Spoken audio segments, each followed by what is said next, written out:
with it. Now, I think that there is, I have a strategic idea, but also just an encouragement. The country's mentality is not radical. It is not radical. It may not be conservative, the way conservatives like to think, socially conservative and so forth, but it's not radical. And they understand that. They're very good. That's why they always talk about the private sector, like they care about the private sector. They care to just get its money. As Lenin said, the capitalists will sell you the rope to hang them. In my view, we should take a page out of Alinsky's book, Rules for Radicals.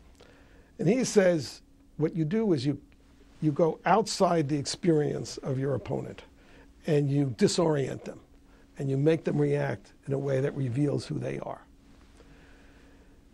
The big secret of the left is that it claims to, and this, of course, the Democratic Party, to be the champion of poor people, minorities, women, children, when in fact it is the oppressor of minorities, women, and children. I noticed this with Acorn. They'll take these people who are the lowest rung of the ladder, push them into, I don't care, Mickey Mouse, whatever, forge them. We'll give you $20 for everyone you keep going. Use them. And then they throw them to the wolves when they're caught and say, it was just rogue people. Then they use those people as they're being tried and say, look, the man is keeping them down. They were the ones who put them in that situation. Look what they did to the Vietnamese. They claimed to be the champions of the Vietnamese people against the American oppressor. When the Vietnamese and the Cambodians were being slaughtered by the communists, they didn't utter a single word. So they didn't care about them. Where do we start? I think you start with the inner cities of America. Every major inner city in America, Detroit, Chicago, Philadelphia, Harlem, South Central, the city council in every one of those inner cities, the school board, the school district is 100% controlled by the Democratic Party. And Washington, D.C., of course. 100% controlled by the Democratic Party and the social justice crowd, and has been for 100 years. Everything that's wrong in the inner cities that policy can affect, Democrats and progressives are responsible for. They have their boot heels on the necks of poor black and Hispanic children everywhere in America. And the Republican Party lets them get away with it. Never says a word about this.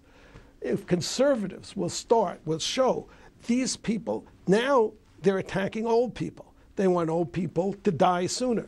They don't want to give them the care that will keep them alive. That's what Sarah Palin did. That's what she did. That's why they hate her. She's very effective. And she, that is great.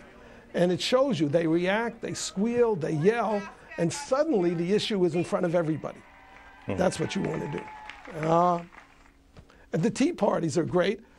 They take an American revolutionary symbol. I mean, remember the 60s kind of started with Jerry Rubin appearing in a revolutionary, American revolutionary outfit. Yeah, we're revolutionaries. If you get on the side of the underdog, and that's why they hate you and they hate O'Reilly. Because, no, I'm serious. The romance of the underdog is the American romance. And it's because we were a little set of colonies, we went up against a big empire. So everybody thinks of themselves as an underdog. I mean, Martha Stewart, Bill Gates, everybody's being picked on. The Democrats are brilliant at pretending to be on your side. They never look at the health care. How do they sell it? 47 million people who can't get health care. We know that's a big lie.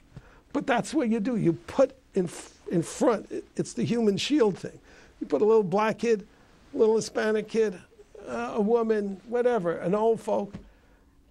Republicans have to stop talking like businessmen and accountants and stop thinking of politics as a management problem.